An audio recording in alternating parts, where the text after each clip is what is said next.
All right, so today we're going to deep dive into the world of music arranging. Ooh, exciting. We're going to help you get prepped for those big interviews using all the awesome resources we have here at RoleCatcher, like the career guides and the interview guides, and of course some of that fancy AI stuff. Yeah, arranging is such a cool field because, you're taking existing music and you're like breathing new life into it, and you Yeah. get to really see the impact of how different instruments and voices can change a piece of music. Yeah. It's all about collaboration too, working with the original composers, conductors, all the musicians involved. It really is like a team effort, isn't it? Oh, absolutely. And the results can be like mind-blowing. Yeah, you think about like movie scores, Oh, yeah. live performances, video game soundtracks, like it's everywhere. Yeah. So let's jump right into some of those interview questions that you might get asked. Okay, let's do it. The first one's like the classic, what inspired you to become a music arranger? Yeah, this is your chance to tell your musical story. Like, what was that aha moment that made you realize, like, arranging, that's it. That's what I want to do. Yeah, did you hear like a specific piece of music that just blew your mind? Or maybe you saw an orchestra perform a rock song and you were like, whoa, I want to do that. Right, exactly. Yeah. They want to know what makes you you as an arranger, Exactly. not just a music fan in general, right? Yeah, and they might even ask you, who are some arrangers you admire? Or whose work has influenced you? Ooh, yeah, that's a good one. So have some specific artists in mind and be ready to explain what you like about their work. Yeah, because it really shows that you've like studied the craft. For sure. Okay, so moving on to the next question they might ask you. How do you approach a new arranging project? Okay, so here's where you get to show off your process. Yes. Think of it like this. They hand you a piece of music. What's the first thing you do? Do you just like start scribbling down notes, or do you like listen to it on repeat for like hours? Right. Well, hopefully there's some method to the madness. Yeah. So walk them through your mental studio. Do you analyze the melody, the harmony? Do you imagine different instruments? Are there certain tools or software you use? Like, tell them how you bring those musical ideas to life. Yeah, exactly. And it shows you're organized and intentional, right? It does. It's not just like random notes on a page. Nobody wants a chaotic arranger. Right. Exactly. They need to know that you have a system. Yeah. And don't be afraid to get a little technical here, too. Oh, yeah, like show off your music theory knowledge. Exactly. Like you could mention, oh, I always start by analyzing the harmonic structure, or I look for key changes and modulation. Oh, fancy.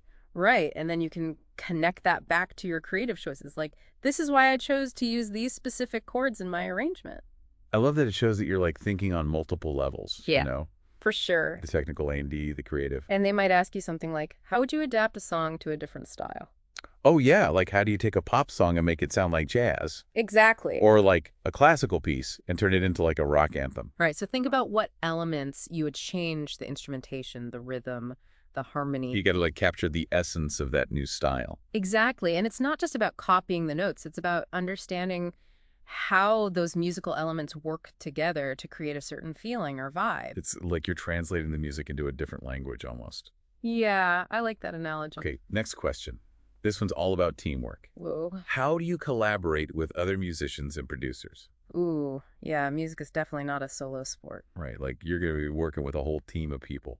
So this question is really about your communication and your interpersonal skills. Are you open to feedback? Mhm. Can you take suggestions? Can you merge different ideas together? Yeah, because nobody wants to work with a diva arranger, right? Definitely not. You got to be able to listen to others, compromise, and find creative solutions together. And when you're answering this question, don't just say like, oh, I'm a great team player. Yeah, that's way too vague. Like give a specific example. Exactly. Like tell them about a time when you collaborated with someone and it went really well.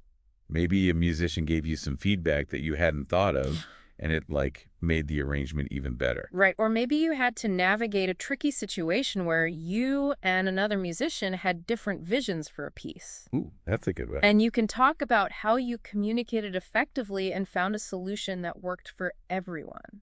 It shows that you can handle those creative differences in a professional way. Exactly. Okay, now let's talk about the client, because at the end of the day, you're creating music for someone else, right? Right. So they might ask you, how do you ensure that your arrangement meets the client's needs? Yeah, this is where you got to be a musical detective. Okay, I like that. You need to really understand their vision.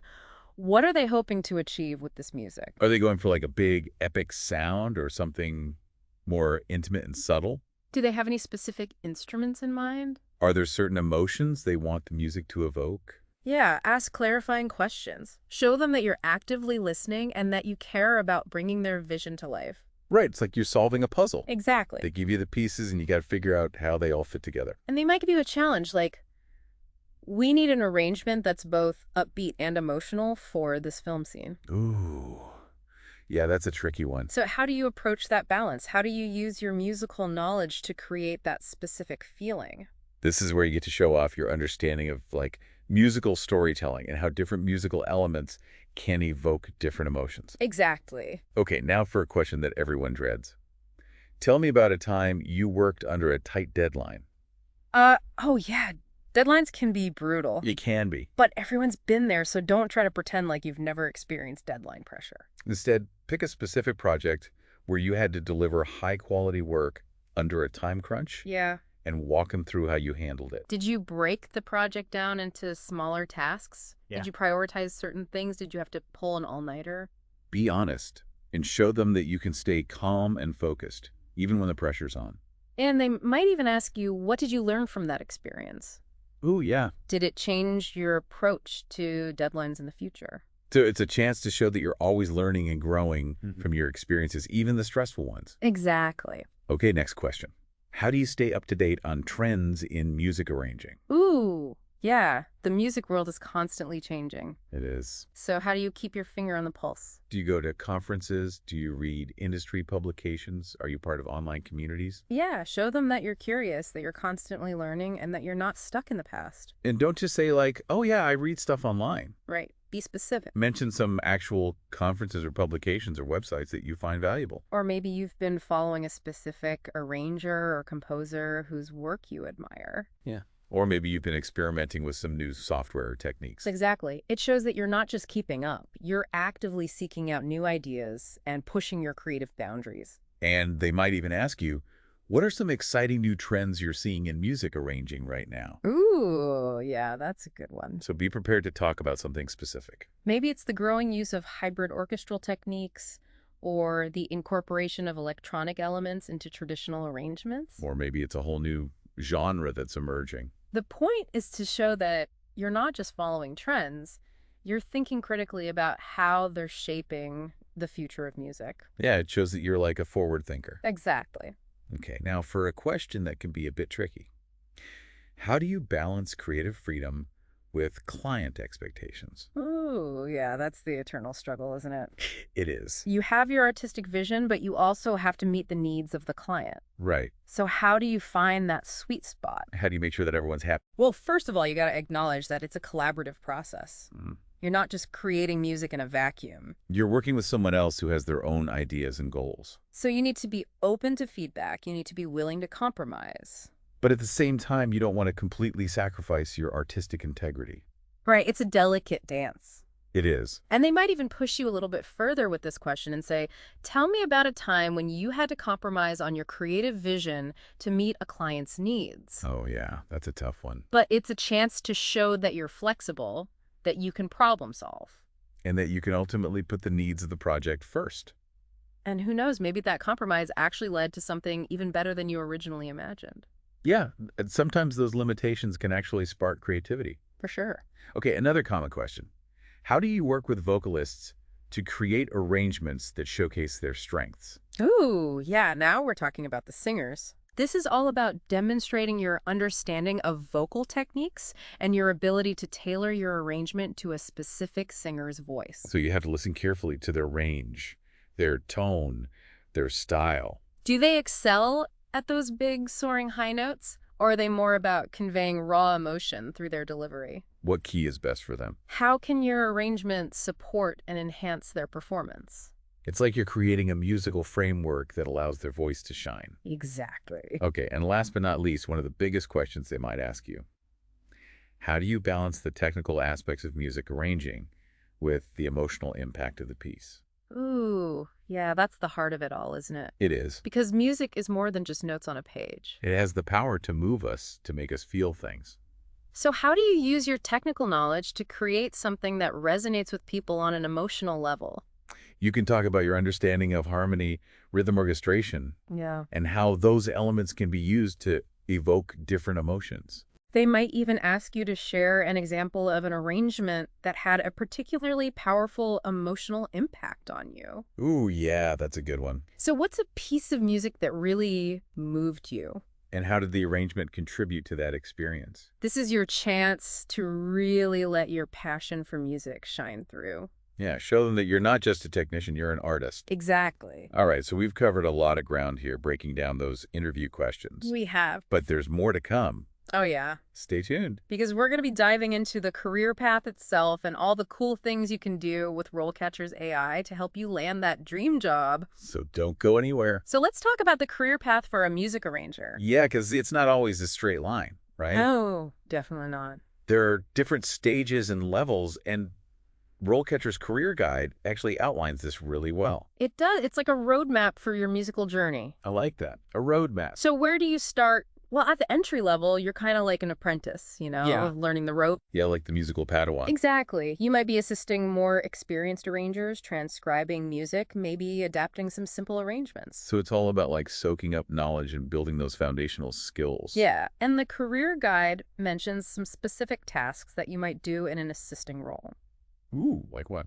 Well, it could involve things like creating lead sheets, Okay. prepping scores for recording sessions, or even just making some basic edits to existing arrangements. Gotcha. So it's really about understanding the workflow and the technical aspects of arranging. So it's like you're behind the scenes, but you're still getting that hands-on experience. Exactly, and you're learning from the best. The career guide also mentions that entry-level arrangers might focus on specific niches, Yeah. like creating arrangements for wedding bands Oh, yeah. or like local theater productions. That's a great way to start building your portfolio and making connections. Yeah, and you can kind of like experiment with different styles and figure out what you really enjoy. Exactly. And then as you progress, you move into that intermediate stage. Ooh, so this is where you start to spread your wings a little bit. Yeah, you're taking on more independent projects, maybe arranging for singer-songwriters, Okay, creating music for indie films, cool. working with smaller ensembles. So you're building your reputation as a reliable and creative arranger. Exactly. And you're developing your own unique style, Yeah, what's your musical signature? Right. And of course, the learning never stops. It doesn't. You're always honing your skills, learning new techniques, experimenting with different genres. The career guide emphasizes the importance of continuous learning, especially at this stage. It does. You might be attending workshops, taking online courses, studying scores by master arrangers. So you're basically like a musical sponge soaking up all that knowledge. Exactly. And you're also building your network, connecting with other musicians, producers, composers. It's like you're creating your own little musical ecosystem. I like that. And then finally, you reach the top of the mountain, the senior arranger. The maestro? The maestro, yes. So at this level, you've really established yourself as a respected and sought-after arranger. You might be leading large-scale projects, orchestrating for film scores, Broadway musicals. Wow. Maybe even mentoring those up-and-coming arrangers. That's amazing. Your work might even get recognized with awards or critical acclaim. That's the dream. It is, but even at this level, you're still learning, right? Oh, absolutely. The music industry is constantly evolving. So even senior arrangers are always seeking new challenges, exploring new genres, experimenting with new technologies. So you never want to get complacent. You always got to stay curious and passionate. Exactly. And the career guide also highlights the importance of personal branding and marketing for senior arrangers. Oh, yeah, like establishing yourself as a thought leader in the field. Right. You might be writing articles or blog posts, giving lectures or workshops, even creating online courses to share your expertise. It's all about sharing your knowledge and inspiring the next generation of arrangers. Exactly. So it's a journey, It is from apprentice to maestro. And along the way, you're constantly learning, growing, and making amazing music. Okay, so we've talked about the interview questions and the career path, but now let's bring in the AI magic. Yes, because RoleCatcher takes things to a whole new level with their AI-powered tools. They do. It's like having a secret weapon in your arsenal. Okay, I'm intrigued. Tell me more. So their AI analyzes job descriptions with incredible precision. Like it can read between the lines. Yeah, and then it compares those descriptions to your resume, Okay. and it highlights any skill gaps that you might have overlooked. So it's like having a personal career detective on your team. Exactly. It's like, hey, you're missing this key skill that employers are looking for. So you can quickly update your resume and make sure you're showcasing your most relevant experience. Let's say you're applying for a job that requires experience in orchestral sketching, but you haven't explicitly mentioned that on your resume. RoleCatcher's AI is going to flag that right away. It will, and then you can go in and add it and make sure your resume is hitting all the right notes. I love that it's like having a personalized checklist to make sure you're not missing anything important. And it's not just about resumes. RoleCatcher's AI also provides feedback on your practice answers to interview questions. Oh, that's cool. So you can record yourself answering those tricky questions, and then the AI analyzes your delivery, your content, even your tone of voice. It's like having a virtual mock interview with an expert. Exactly, and it gives you specific suggestions on how to improve your answers. So you can walk into that interview feeling confident and prepared. And here's the best part. RoleCatcher goes beyond just prepping you for interviews. Okay. It also helps you get noticed by the right people. So employers can use the platform to search for candidates based on specific skills and experience. Exactly. It's like a matchmaking service for your music career. That's amazing. So instead of sending out generic applications and hoping for the best, you're putting yourself in front of employers who are actively looking for someone with your exact skill set. It's like you're cutting through the noise and going straight to the top of the pile. Okay, so we've explored the interview questions, the career path, and the power of AI. This has been a jam-packed deep dive. It has. But before we wrap things up, let's bring it all together. Okay. What does all of this mean for you, the aspiring music arranger? It means you're not walking into that interview empty-handed. You've got the insights, you've got the tools. Yeah, you've got a roadmap and like a secret weapon. Exactly. And with RoleCatcher in your corner, you're setting yourself up for success. Absolutely. So as you get ready for those interviews, what's that one key takeaway that you really want to impress those potential employers with? I think it's passion. You got to show them that you are genuinely excited about the art of music arranging. They want to see that spark. Exactly. And, back it up with knowledge. Show them that you understand the craft. And that you're eager to keep learning and growing. For sure, because the music world is always changing. Yeah, you got to be adaptable. And don't forget to connect your skills to their needs. Show them how you can help them achieve their musical goals. Right, whether it's creating a stunning film score or making a vocalist sound incredible. Exactly. You're bringing their vision to life through your arrangements. And ultimately, it's all about connecting with people on an emotional level, right? Yeah, music has that power. It does. So as you embark on this exciting journey in the world of music arranging, we'll leave you with this final thought. How do you see the role of the music arranger evolving as AI becomes more prevalent in the music industry? Ooh, that's a good one. Will it enhance creativity or will it present new challenges? Something to ponder as you navigate this dynamic and ever-changing field. Thanks for joining us on this deep dive into the world of music arranging, and until next time, keep those creative juices flowing.